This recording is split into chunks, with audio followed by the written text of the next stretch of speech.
Olá, e mais uma vez estamos aqui com Mulheres que Transformam. E hoje eu tô com mais uma mulher transformadora, que não simplesmente ela transformou a sua própria história, mas hoje se dedica a sua vida para transformar e ajudar outras mulheres.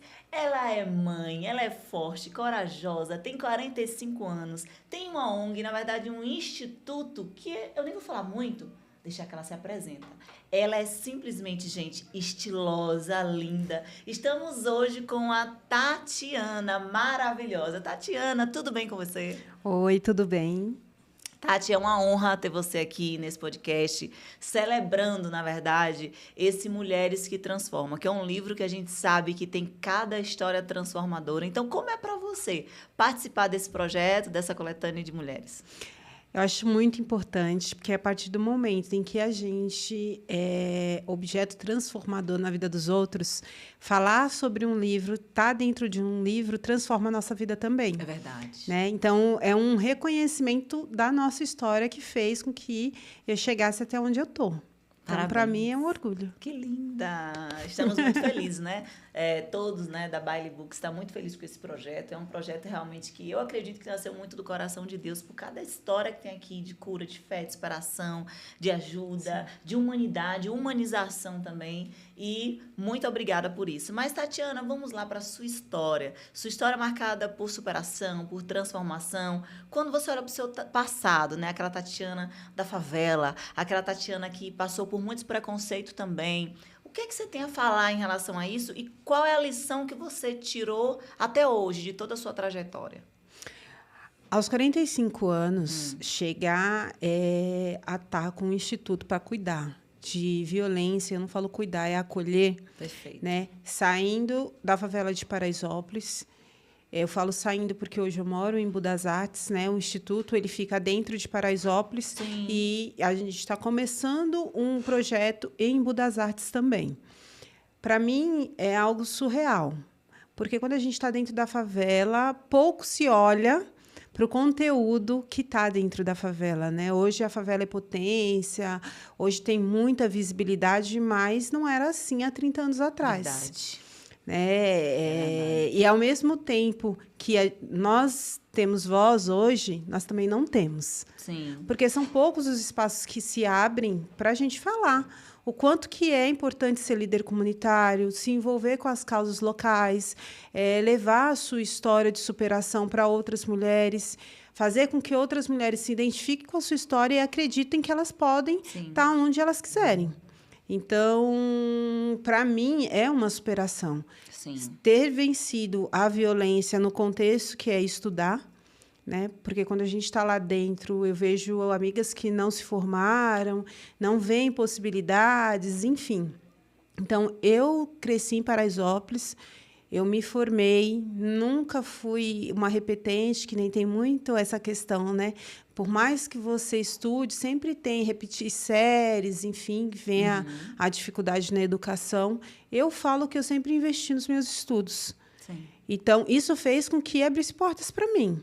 E todas as mulheres que estão lá, elas também podem ter as portas abertas. Basta acreditar, né? Perfeito. E quando você fala assim de vários tipos de violência que você já passou, principalmente a violência da infância, violência dentro de casa, você passou por violência dentro da própria família, Isso. Que também é uma das coisas mais desafiadoras.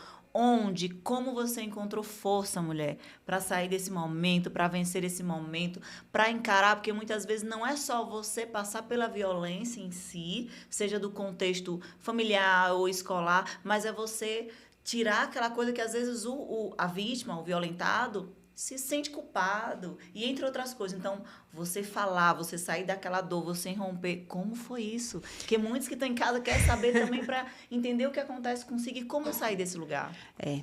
Eu tô em uma semana, né? Eu falo que o livro ele está trazendo para mim uma liberdade de comunicação muito grande. Essa semana mesmo eu tive que mexer no processo em que eu movo, que é uma das histórias principais que eu conto no livro em relação ao abuso, ao assédio e importunação sexual que eu sofri dentro da família pelo meu sogro, né? Eu consegui mexer nessa gaveta, e falar, o livro me trouxe essa oportunidade. Mas me traz incômodo também. Eu ainda me sinto incomodada. Eu não sou a mulher que todos veem, a mulher forte, enfim, que está sempre pronta para uma briga. Eu tenho os meus momentos de insegurança. É muito difícil e eu acho que por isso o meu serviço vale a pena todos os dias. Sim. Então, eu falo para as mulheres, tenham força, mas, ao mesmo tempo, eu me deparo com a minha história. Essa semana eu tive que dar um depoimento novamente sobre o assédio que eu sofri, sobre Sim. a importunação. E como mexer nisso? Eu estou dentro do judiciário. Né? Eu tenho um projeto que está dentro da Delegacia da Mulher desde 2018, onde as mulheres são acolhidas no momento em que vai fazer um boletim de ocorrência. E o meu assédio aconteceu justamente quando eu comecei a trabalhar com isso. Para ter uma ideia, a violência aconteceu em 2018. Nossa. Então, ou seja, mesmo você trabalhando com isso, estando em um ambiente, porque dentro da delegacia, em tese, eu estou em um ambiente que me dá até uma autoridade para que alguém não mexa comigo. Eu estou dentro da delegacia. Então, se alguém pensar em mexer comigo, não, qualquer coisa, ela... vai que ela fale. Não, você vê que a pessoa nem sequer pensa nisso. Então, independente de onde você trabalha ou ao título que você tenha, ninguém está isento de passar por uma violência. Não, e eu, assim como todas as mulheres que eu atendo, passei pelo processo de, primeiro, não acreditar que eu estava sofrendo uma violência, porque quando é alguém muito próximo, você não acredita que a pessoa vai querer violar, Sim. né? No meu caso, a violência foi com meu sogro. Você achou assim, tipo, será que é da minha cabeça? Você chegou a pensar Achei. As primeiras investidas de elogios, enfim, eu acreditei que eu estava fantasiando. Eu não falei nada para a família, nem para o meu marido, enfim. E quando eu percebi que a investida estava sendo um pouco mais ousada, eu me comuniquei na delegacia com os meus amigos. Né, as pessoas que trabalham comigo, nossa, eu estou achando que isso está acontecendo. E quando eu relatei para quem estava do meu lado na parte profissional, me ligaram um alerta. Olha, é sinal vermelho. Ou você fala, ou ele vai investir mais vezes nessa situação. Presta atenção. E eu, não. Eu acreditei, preferi acreditar que era coisa da minha cabeça. E que jamais, tipo assim, jamais, a pessoa não, eu sou casada com o filho da pessoa. Exatamente. É né? Tipo assim, não, Tenho 2 filhas, né? Já estou casada há 25 anos. Então, há 26 eu estou na família. Antes disso, para mim, os elogios eram normais, os abraços eram normais. E aí foram se intensificando até que ele chegou a se declarar. Me assediou, eu estava indo para a faculdade, ele parou o carro e fez com que eu entrasse dentro do carro e ali ele tentou ir às vias de fato. Até então, eu não tinha falado nada para ninguém, os assédios estavam acontecendo no ambiente familiar. E aí, isso é um alerta, né? É um alerta para quem está assistindo, é um alerta para as mães, para as filhas, enfim. Nós nunca acreditamos, e a partir daí eu percebi que o maior número de violência acontece porque está debaixo do nosso nariz e a gente não percebe. Ele me abraçava em comemorações e o abraço era mais caloroso. A passada de mão nas costas ia até mais embaixo, próximo das nádegas, e ninguém percebia. A mão chegava próximo ao seio e ninguém percebia. Então, isso eu falo muito para as pessoas. Vocês não percebem. Ah, tá, mas como que isso aconteceu? Eu não vi. Senta próximo de uma pessoa e ela coloca a mão nas suas coxas e passa a mão sem que ninguém perceba. Num almoço de domingo.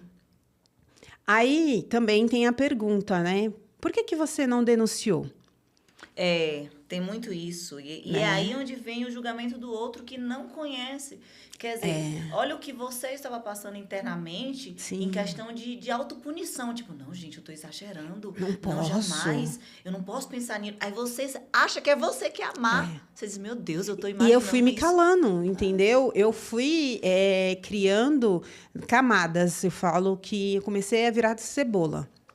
né? Fui criando camadinhas, Sim. aonde a comunicação foi ficando mais difícil, em casa mesmo, o convívio com o meu marido foi ficando difícil, relação sexual foi ficando complicada. E você tinha medo de também falar com o seu De marido? Imagina, falar, vou quem falar pro vai meu marido. acreditar? Não, que o pai, tipo assim, não, gente, meu Não, Deus, como é que falar que o jamais, pai né? dele... Minha sogra era viva na época e eu fui me calando. Até que, depois de alguns meses de assédio super intenso, declarações que ele me ligava no serviço e ele me ligava em outros momentos, mas ninguém percebia. Até que ele tentou e havia de fato, e aí eu falei para o meu marido, que também colocou um ponto de interrogação. Será que é isso mesmo? Será que você está percebendo? Não, não pode ser. Então, até a família já desacredita em você. E se eu trabalhando com isso estava difícil para a família acreditar, imagina você que está dentro da sua casa, né? Que não tem noção do que é violência, do que é um Sim. assédio ou uma importunação.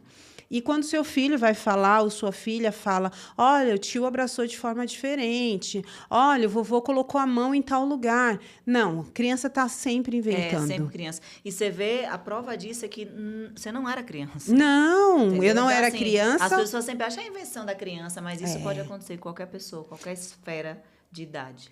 E você precisa ficar alerta. Eu lembro que a delegada que eu trabalho com ela até hoje, ela falou para mim assim, você não quer fazer a denúncia? Eu falei assim, não, eu não vou fazer, não tenho coragem para falar para a família, né? Sim. Ela falou para mim assim, então você disse que é um caso. Fala que você está atendendo uma mulher que está sendo assediada pelo sogro.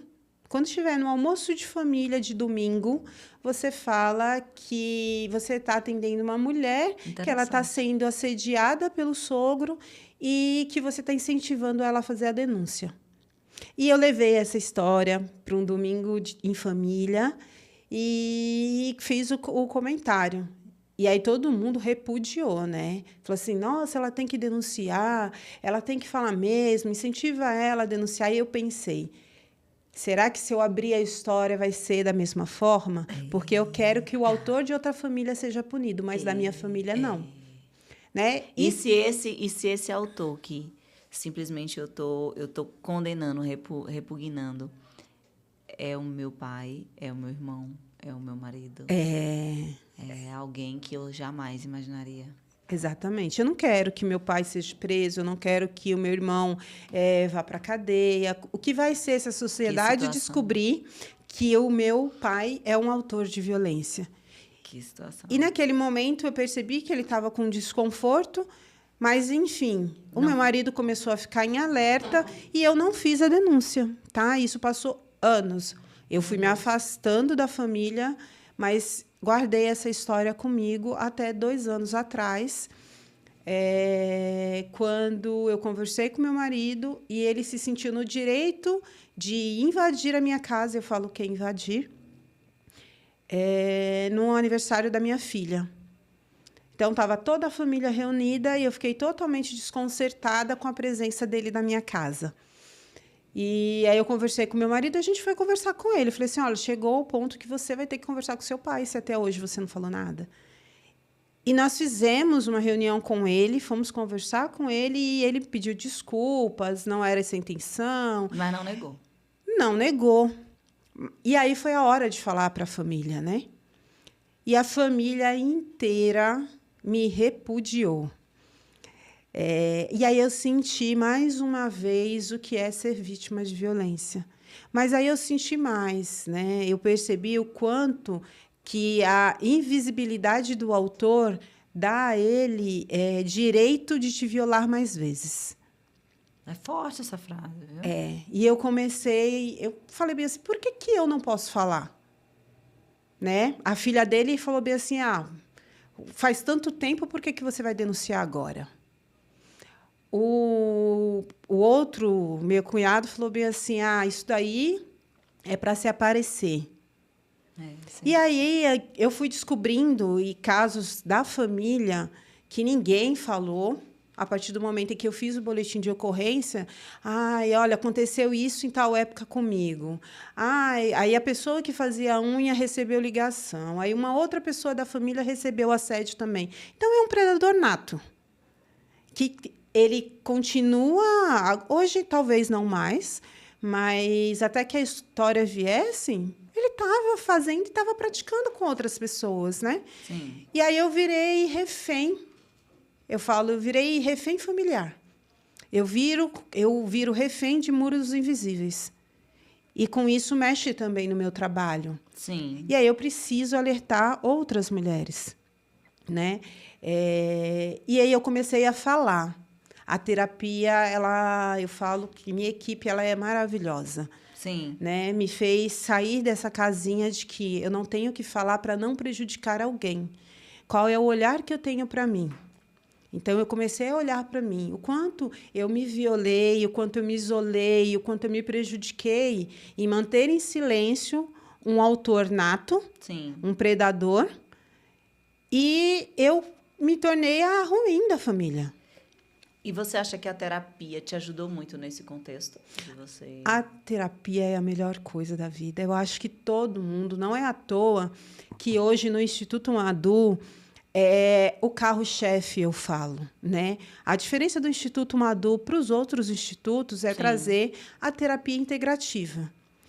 Me fez bem, a terapia me fez me valorizar, me fez falar, né? Eu fiz hipnose, eu precisei de todas as técnicas e ainda preciso, porque todas as vezes que eu vou tenho que voltar nessa história, eu mexo em caixinhas, né? Sim. Quando não é uma entrevista, mas quando eu estou na delegacia, no caráter de vítima, eu saio dali arrasada. Então, quantas mulheres passam pela mesma situação, mas não tem uma equipe de apoio. Verdade. Uma rede de apoio, realmente. Porque a família ela não é a primeira rede de apoio para uma mulher que sofre violência. Muitas vezes é o contrário.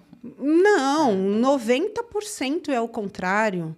A família ela é a primeira a julgar se ela não estava com a roupa adequada, se ela não se insinuou, se, de repente, ela não entendeu. Porque é o que você falou alguns minutos atrás. Como que meu pai, meu irmão, meu tio vai cometer uma violência? Você está errada.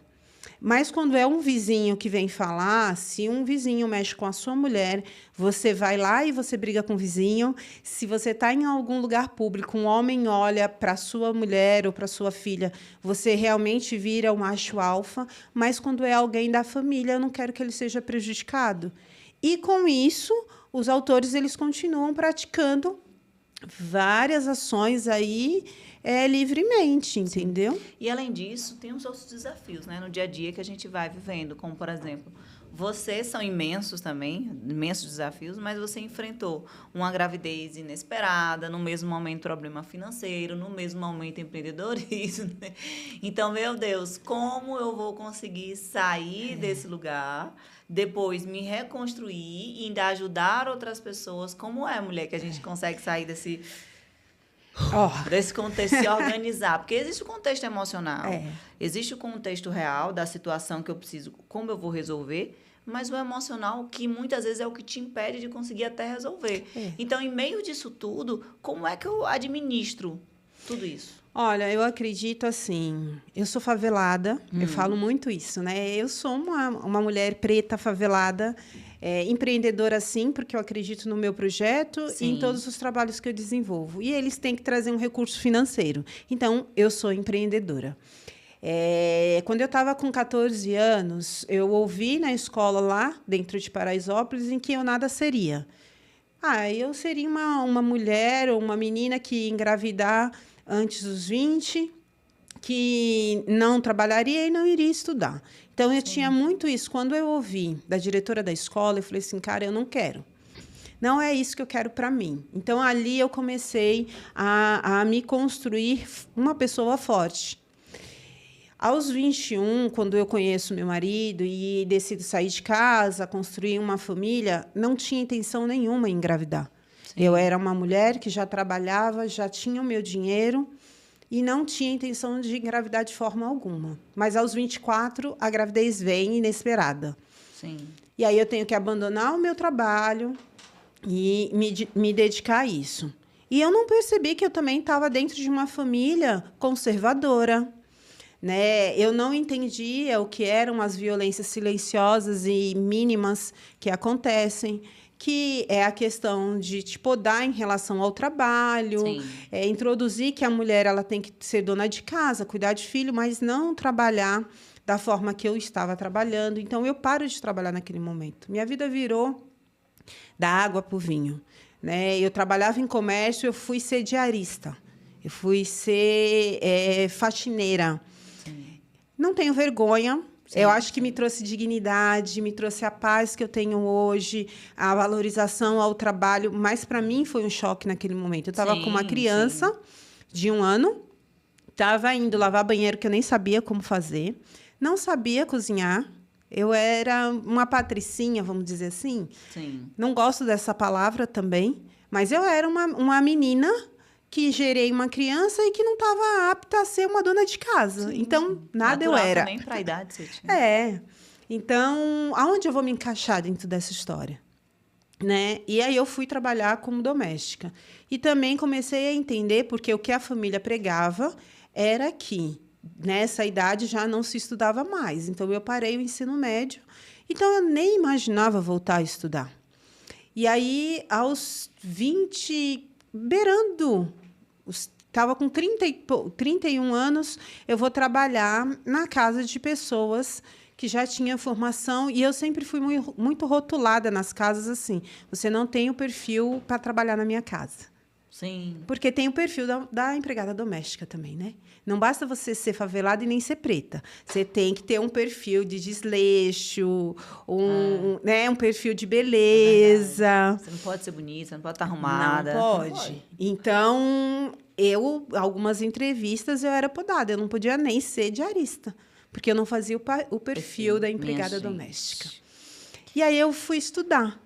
Né? Eu fui terminar o ensino médio, eu já estava com 2 filhas nesse momento. Sim. E aí eu falei assim, e aí eu fui rotulada novamente.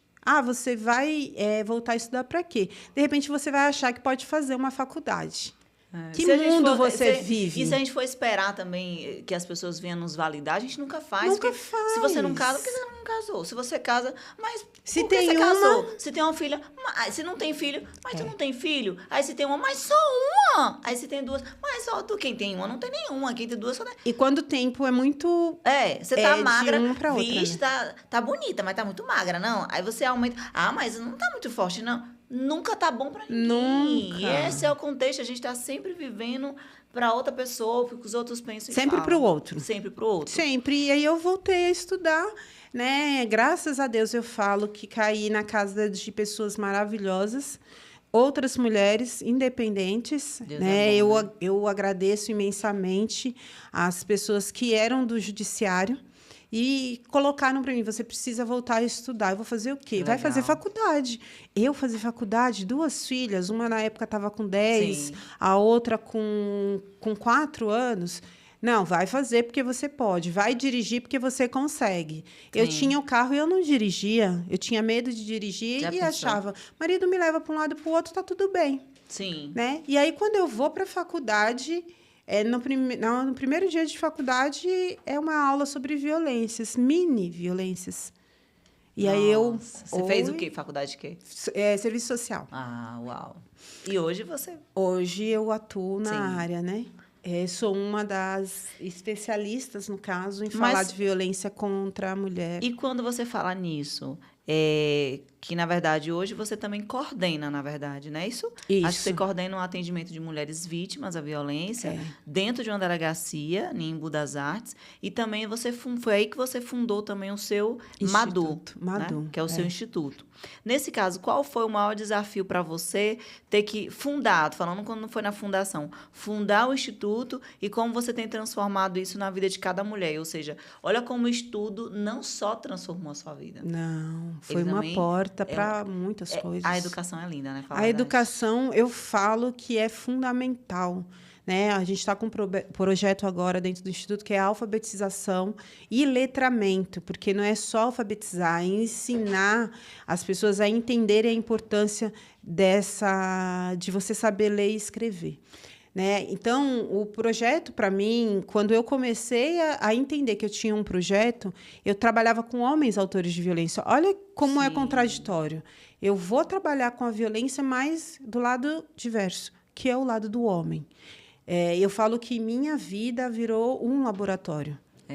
Há 10 anos atrás, pouco se falava no trabalho de ressocialização com autores de violência. Sim. E eu tenho um homem em casa. Eu gosto de homem. Se eu me separar, eu vou me relacionar com outro homem. Sim. E aí eu preciso entender como que funciona essa questão da violência. Por que se reproduz tanto? Sim. Né? Por que é tão comum isso? Por que é tão comum? Por que a mulher está dentro de um ciclo que ela não quer se romper? E a sociedade, mais uma vez, rotula porque ela gosta, ela tem um dedo podre, enfim. Gente, não né? Não é dessa forma que funciona. E aí eu comecei a trabalhar com autores de violência. Então, eu acho que aí eu começo a romper uma das minhas camadas. E a entender e a sofrer o preconceito de que o homem não precisa desse olhar. Eu já tenho uma mulher que é vítima e é a ela que eu vou acolher. Só que eu precisava acolher a mulher. Sim. E eu precisava dar um destino a esse homem. E precisava se acolher também. E eu precisava me acolher. Sim. Então, esse foi um desafio imenso. O Instituto Madu nasce desse desafio. Então, você não tem dinheiro para trabalhar a questão da área social. Então, é um dinheiro que sai do seu recurso. Sim. Até hoje, o Madu trabalha com recursos próprios. E quem quiser, assim, as pessoas que estão assistindo, quiser ajudar, de repente, essa causa, abraçar essa causa, até mulheres que já venceram isso, para quem que ela ligaria? Quem ela buscaria? Se Facebook, Instagram? Nós temos a rede social, que é Instituto Madu. O nome é Mulheres Amadurecendo para o Desenvolvimento Humano, porque somos mulheres que nos reunimos para entender o contexto da violência e para impulsionar essa rede maravilhosa que existe. Então, tem o Instagram do Instituto, que é Instituto_Madu. Tem o Instagram da Tatiana Costa, que hoje ninguém conhece mais como Tatiana Costa, é a Tatiana Madu, né? Então, é Tatiana Costa _Madu. Nós temos o site, Facebook. Como você pode colaborar fazendo uma doação que seja mensal ou pontual? Você pode ser um voluntário do Instituto Madu, se colocar à disposição a atender mulheres e causas de violência. E aí eu friso muito que venha despido de qualquer tipo de preconceito, porque os homens eles também precisam de acolhimento, apesar de praticarem a violência, mas foram educados por mulheres. Então, a gente precisa entender o que nós estamos ensinando para os nossos filhos, para as nossas filhas se empoderarem, mas também para os homens serem reeducados a um comportamento não agressivo. Perfeito. Quando você fala assim, renovar-se é a maior prova de coragem, né? Você escreveu. Então, o seu livro ele tem um impacto muito forte em relação a essa mensagem, que é uma mensagem de coragem também, coragem de falar, coragem de fazer, coragem de também vivenciar suas dores, vivenciar seus processos. Qual é a mensagem que você teria hoje em relação a isso e qual mensagem você tem no seu coração, que age no teu coração, para falar para essas mulheres? Mulheres, se transformem. Renovação é todos os dias. Tem dias que nós acordamos meio tristes, achamos que o mundo acabou, mas ele não acabou. Eu acho que todo dia a gente acorda com a possibilidade de fazer diferente. E as dificuldades elas vão aparecer. Mas o impossível se torna possível quando você acredita que vale a pena. E isso é para a sua vida também. Então, trabalhar a transformação, trabalhar a regeneração e se reeducar é todo dia. Eu estou numa posição em que as pessoas pensam que eu não preciso de acolhimento, mas eu sou a que mais preciso, porque eu preciso estar apta a cuidar de vocês. Então, se transformem todos os dias, se amem todos os dias, se valorizem. Que coisa linda. E sabe que essa coisa de se transformar todos os dias, não procrastine isso de amanhã eu me transformo, amanhã eu faço, amanhã eu digo, não, amanhã eu busco, amanhã eu denuncio. Amanhã, e nesse amanhã, talvez a gente não tenha tempo. Né? E muitas pessoas que passam por são vítimas de violência, do amanhã eu vou denunciar, não, amanhã eu vou dizer. E elas não estão vivas nem sequer para contar uma história, muito menos para ajudar outras pessoas. E como a Tatiana falou, e essas pessoas muitas vezes elas se tornam reféns de muros invisíveis. Não seja você refém do próprio muro invisível que você mesmo vai construindo. Olha para você. E para a gente terminar com essa mulher maravilhosa, que honra ter você aqui. Muito obrigada por toda a informação. Fique muito à vontade agora para você falar algo que esteja no seu coração, ou talvez uma mensagem, ou algo que você queira contar, enfim. Fique muito à vontade nesse momento, né? E muito obrigada por estar aqui. Obrigada por fazer parte desse livro. Gente, é claro que assim, foi muito rápido, porque não dá para contar a história toda, né? Então, você vai ter que adquirir esse livro. Mulheres que Transformam. Esse livro realmente está bem impactante, histórias de vidas que, gente, inspiradoras. Eu não digo assim, que se você ler esse livro, a sua vida vai mudar. Não, calma, não existe isso. A Tatiana, por mais inteligente que seja, ela não tem poder de mudar a minha vida. Mas ela tem poder de ativar algo em mim, de me inspirar por aquilo que ela passou. Então, esse livro é isso, é uma inspiração. Mas a decisão é sua. Por mais que alguém fale 10 vezes uma verdade, que se você aplicando vai mudar a tua vida, nem eu, nem Tatiana, nem nenhuma dessas mulheres tem esse poder. Mas você tem esse poder. Então, decida hoje ser melhor, decida buscar algo diferente, decida ler coisas que vão te ajudar a ter coragem também e se inspirar em mulheres que venceu dores que talvez você esteja passando. Então, Mulheres que Transformam. Você pode encontrar nas plataformas e também no Baile Books. Então, estamos aqui com esse livro maravilhoso para você. E Tati, dê o seu último recado. Mulheres, não demorem para fazer a denúncia.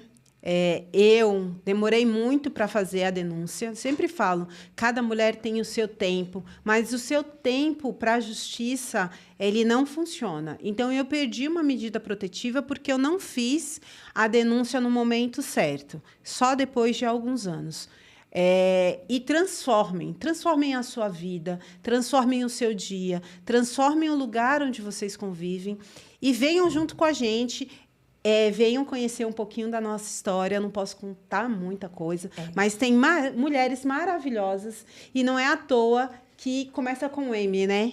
Eu falo Instituto Madu, M, mulheres que transformam, mulheres que estão em processo de desenvolvimento para a vida delas primeiro, porque eu primeiro transformo a vida para depois conseguir ajudar vocês a transformarem a de vocês. Então, venham conhecer as nossas histórias. Isso aí. Aqui foi só uma pincelada. Tem que ler o livro.